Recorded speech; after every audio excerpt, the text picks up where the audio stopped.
പ്രശ്നങ്ങൾ ഏഷ്യാനെറ്റിന്റെ ഭാഗത്തു നിന്നോ ബിഗ് ബോസിന്റെ അധികൃത ഭാഗത്തു നിന്നോ ഒന്നും ഉണ്ടായിട്ടില്ല എന്ന് മാത്രമല്ല വളരെ കൂളായിട്ട് മുന്നോട്ട് പോയിക്കൊണ്ടിരിക്കുന്ന ഒരാളാണ് ഞാൻ സിനിമകൾ ചെയ്യാൻ നിൽക്കുന്ന ഒരാളാണ് എന്നെ സംബന്ധിച്ച് ഏഷ്യാനെറ്റുമായിട്ടും ഈ പറയുന്ന വ്യക്തികളുമായിട്ട് ഉണ്ടാകുന്ന എല്ലാ ബന്ധങ്ങളും എനിക്ക് എന്റെ ഭാവി ജീവിതത്തിൽ എനിക്ക് ഗുണകരമായി മാറത്തേ ഉള്ളൂ. എനിക്കിതെല്ലാം കണ്ട് മിണ്ടാതെ പഞ്ചമുച്ചം മുടക്കി പിടിച്ച് നിശബ്ദനായിട്ടിരിക്കാം. എനിക്ക് യാതൊരു പ്രശ്നങ്ങളും എന്റെ ജീവിതത്തിൽ നേട്ടങ്ങൾ മാത്രമേ ഉണ്ടാവൂ. അതുപോലൊന്നുമല്ല റോബിന്റെ മുൻകാലത്ത് സംഭവിച്ചത്.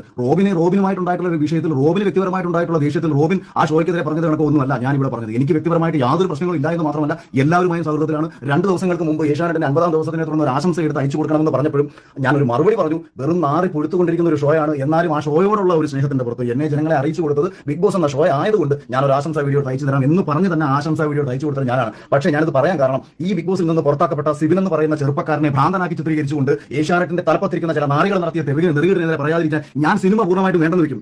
ഞാൻ പൂർണ്ണമായും എന്റെ സിനിമയെ വേണ്ടെന്ന് വെക്കും. ഇവന്മാർ എന്നെ മാക്സിമം പോയി കഴിഞ്ഞാൽ തുരിക്കാൻ പോകുന്നത് അഖിൽ സിനിമയിൽ നിൽക്കുന്ന ഒരാളാണ്, ഏഷ്യാനെറ്റുമായിട്ട് ബന്ധം വേണം. അല്ലെങ്കിൽ ഈ ഇരിക്കുന്ന ഈ 2 പേര് കേട്ടോ, അധികം ആൾക്കാരൊന്നുമില്ല, 2 പേരേ ഉള്ളൂ ഇതിന്റെ പിന്നിൽ. അല്ലാതെ ഏഷ്യാനെറ്റിന്റെ ഓൾ ഇന്ത്യ ബിസിനസ്